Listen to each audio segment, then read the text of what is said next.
Tuan Syed. Bid'ah seperti mana juga dengan solat lah. Walaupun solat kita tahu dari segi bahasanya adalah doa, tetapi bila kita sebut solat, kita akan faham makna dari segi istilahnya. Bila sebut solat, kita tak akan terbayang doa. Sebaliknya kita akan terbayang bahawa solat itu adalah perkataan dan perbuatan yang tertentu yang dimulai dengan takbiratul ihram dan disudahi dengan salam. Begitu juga dengan bid'ah.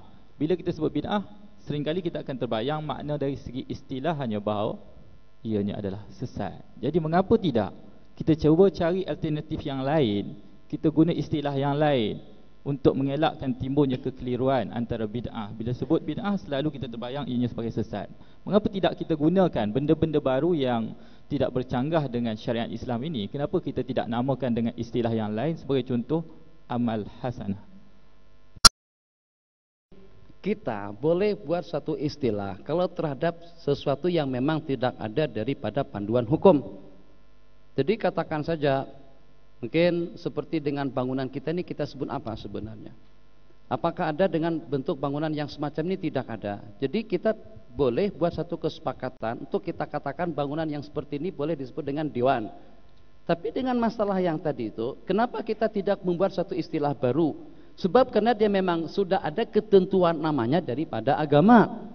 Itulah yang disebut dengan muhdas, artinya yang disebut dengan bid'ah. Bahkan pada abad yang pertama itu sendiri, di zaman Khalifah Umar ibn Khattab radhiyallahu ta'ala anhu, pada malam kedua beliau tengok, Masya Allah tabarakallah, kaum laki-laki diimamin dengan Sayyiduna Tamim, kaum perempuan diimamin dengan Sayyidina Tamim ibnu Dari, Tamim ad-Dari. Sementara dengan kaum laki-laki diimamin oleh Ubay ibnu Ka'ab.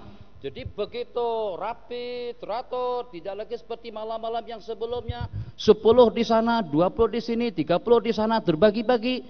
Pada malam hari yang pertama dan kedua, Sayyidina Umar memantau keadaan jamaah tarawih terbagi kepada dua kelompok. Satu imam dengan Tamimun Dari, dua kelompok dengan Sayyidina Ubay ibnu Ka'ab. Beliau berkata pada malam yang kedua, ni'matul bid'atu hadhihi, alangkah indahnya perkara baru yang semacam ini. Umar mengatakan nikmat. Macam mana Umar memuji perkara bid'ah?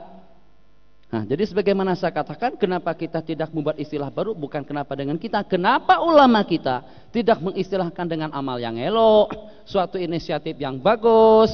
Sebab sebagaimana kita katakan tadi, benda ini memang sudah ada istilahnya.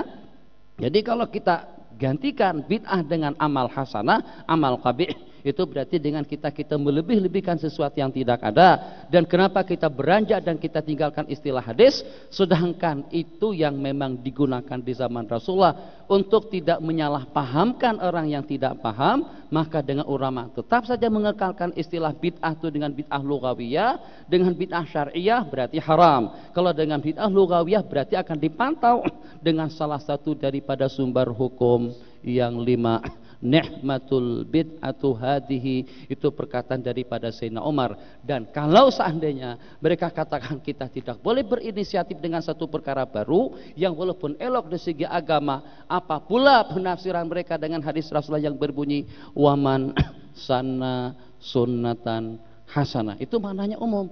Jadi menginisiatif satu perkara yang elok.